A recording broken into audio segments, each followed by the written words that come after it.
home state of Texas. Thank you to all the witnesses for being here. Look, let's be clear. This is a field hearing on the border because fentanyl comes across the southern border. I heard that questioned earlier. You can't understand why we're having a field hearing on the southern border relating to fentanyl. It's because it comes across the southern border, Ms. Garza. This is not political theater. This is not misinformation. It just comes across the southern border, and we're quibbling, as my colleague just said, we're quibbling about how much of it comes through points of entry and how much of it comes between points of entry. Look, multiple things can be true at once. Most of the seized fentanyl is seized at points of entry. Another thing can be true. A lot of fentanyl comes between points of entry and we don't find it. Another thing can be true. It is indeed related to the immigration crisis because both crises have a common factor, and that is the Mexican drug cartels. That is a common enemy. We are not enemies here. This should not be a partisan issue. We have a common enemy in the Mexican drug cartels. If you don't believe that there's a connection, I think me and Mr. Judd, in under a minute of conversation, can help find that connection. Mr. Judd, it's true that most fentanyl comes through points of entry that is seized. Points of entry are run by customs agents, correct? That is correct. Okay. How often are customs agents pulled off the line to assist Border Patrol because of the immigration crisis? Well, Border Patrol agents are constantly being pulled off of the line to assist customs agents, and at times customs agents are also being pulled off the line to assist Border Patrol. Do we have enough customs agents to actually go through all the vehicles we need to go through? We do not. We need more. There we go. Cartels, are they making money off of illegal immigration? Do they charge every single illegal immigrant when they cross that border? $13 billion worth, yes. $13 billion. Do you think they reinvest that money in hospitals and schools, or do you think they reinvest that money back into their illicit drug trade? El Chapo spent an awful lot of money on himself.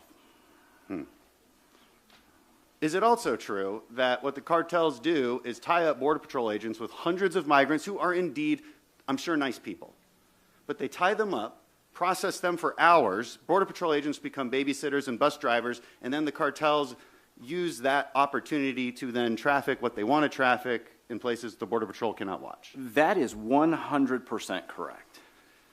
It is connected. It is indeed connected. The immigration crisis and the fentanyl crisis are separate, yes, but they are connected. This is not a partisan comment to make.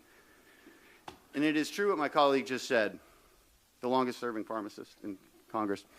This is a different problem. This is not like the war on drugs. This is not cocaine and heroin. This is a poisoning problem, and it is poisoning almost 80,000 Americans a year. And it is coming from two specific organizations, the Sinaloa cartel and the Jalisco cartel.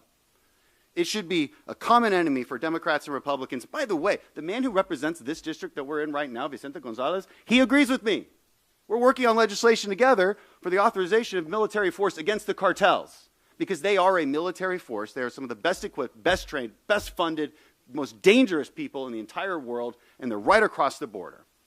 And they're killing Americans by the tens of thousands. More Americans died just in 2021 from fentanyl than the entire Vietnam War.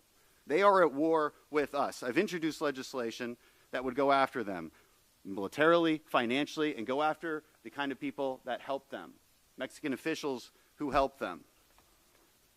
You know, on the enforcement issue, Sheriff, can you effectively prosecute fentanyl dealers? What are your hands tied there? What can we do better there? Bill, that's a good question. We definitely need to get the AUSA on board, the United States Attorney on board to start prosecuting cases. In my case, at the checkpoint, they pick and choose what cases they're going to accept and file on. And those cases I'll adopt in the state level. It really is not going to go anywhere. But what do you think? I think some states have looked at classifying fentanyl as a poison. Would you recommend something like that? Yeah, Schedule 1. Yes, sir. Well, Schedule 1 is different than classifying it as a poison. You classify it as a poison, it becomes murder if you give it to somebody. Absolutely. That'll work. That'll work. Ms. Garza, would you agree with that? Do you think fentanyl dealers, not the people who are taking it, I understand you have sympathy for them, I think we all do, but the dealers who knowingly give fentanyl to other people when they think they're taking Adderall or heroin or something else, do you think that we should vastly increase penalties for them? I will say that I recently had a C-section. I had a baby, and I was given fentanyl by a physician. That's not my question. That's in an operating room. We carry fentanyl on our medics packs overseas. I understand that. Do you think that fentanyl dealers trafficking it illicitly like putting it in Adderall, putting it in cocaine, and then people died, you don't think that those dealers should have a higher penalty?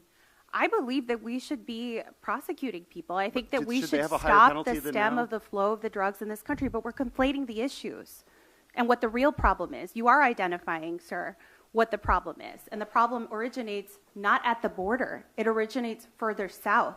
And so we need to put efforts into curbing these drugs coming in.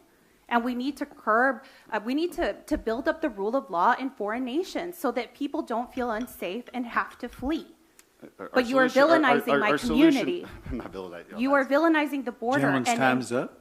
Well, can I respond to that? I yield back, Mr. Chairman. Thank you. Thanks.